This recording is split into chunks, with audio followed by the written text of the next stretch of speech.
Be Kind Rewind videos. I look out.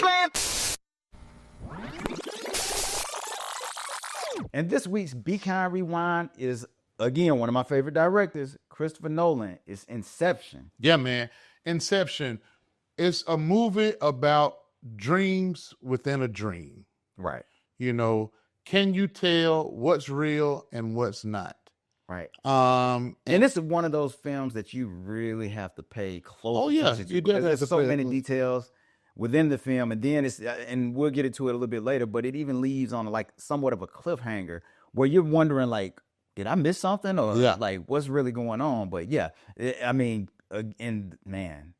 I can't say enough about Christopher Nolan. No, man, you can't say enough about this. Is one of my favorite Christopher Nolan films. Yeah, it is, man, and I'm telling you, man, that dream world scenario of this movie is what really got me, because I kind of have read up on dreams and lucid dreaming and things of that nature, and trying to know when you're dreaming and trying to control your dream. So for this movie, for people to go in, and what they were doing in this movie was extracting your not your darkest secrets, but your secrets. Right. So they were going in and taking secrets from billionaires or CEOs from companies and things of that nature, and using it against them, or trying to be for somebody else to get ahead of the game or whatever. But the twist in this movie was to plant a thought in somebody's head and make it stick, and have that person not know that it was an implanted thought. Right. So that was the true essence of Inception. They were trying to put a thought into someone's head, and they were doing all this in the dream world. One of my favorite things in this movie was the fact that they had a person they called the architect, who's supposed to design the inside of the dream to make the person not know that they were asleep. So, I mean, how would you feel if this wasn't real? Right here, right now, what you and I are doing on our podcast. But that takes us back to, like, even what we talked about a few weeks ago with The Matrix. True. Like, what world are we really living in? Are we in a dream world? Are we living in the Matrix? Like, what is it? Now, one of the things in the movie that they did was they had to have the ones that went into the dream world, they had these totems.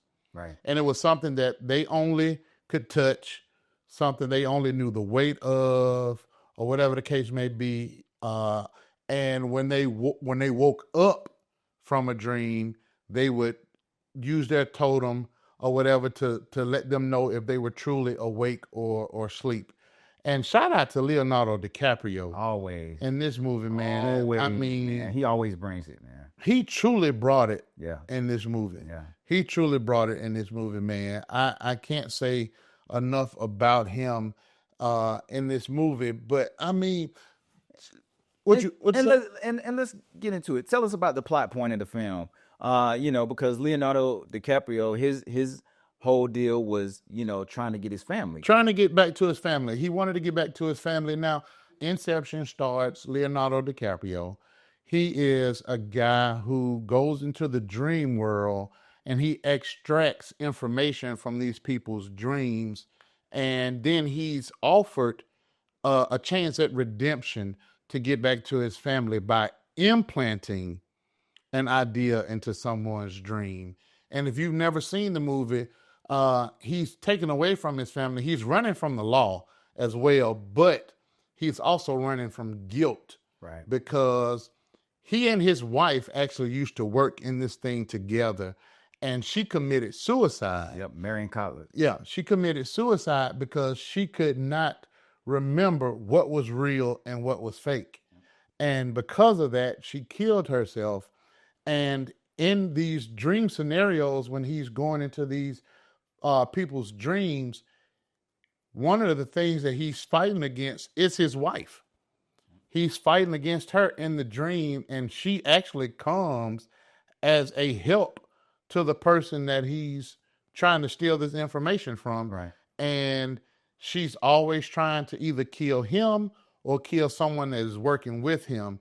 And we know in the dream world that in this movie that if you get killed, you wake up. Right. So you're knocked back out of the dream. And so his wife was that part of him that he felt guilty about. And they gave him an opportunity to actually put a thought into someone's head and make his way back to his family. He thought that they couldn't do it, but the guy told him, hey, if you do this, I'll be able to get you back to your family. And then he goes and does it. And then in the end of the movie, you see him back with his family. So now, or do you really here's the question, see him though, back with his family? Because one key thing was they were saying as long as that spinning top. the top. Yeah, that was his totem. Yeah, if it still spins, then you're still dreaming. You're still dreaming. Now, here's the big question. Was he asleep or was he dreaming? That's the thing. You don't know at the end because the top is spinning. It kept spinning. But then you thought it was going to stop. But it kept going. And then the film went off. So was he really, was he dreaming or was it real? Was he back with his family? Because of the way it ends, he's back with his family. It's a happy ending and all that good stuff. Yeah, he's back with his children at the end. That top was still spinning. But that top was still spinning. So a dream within a dream, man. It was all a dream. It was all a dream. I used to read Word Up magazine. But hey, dude, that's a serious question. To would you want to be in a total dream state if you knew it, to be with your loved ones, or to be in, again, like the Matrix, right? Would you want to be in this state knowingly or unknowingly? These are the only types of questions that you'll find here on the 515 Real to Real podcast. That's right. You ain't gonna find these questions. You won't find these anywhere else. We the new Siskel and Ebert. That's right. They didn't even ask these type of questions. Yeah, that's right. They just reviewed movies and fussed with each other. That's right. Yeah, but that's the thing, man. I don't know. Inception is one of those movies.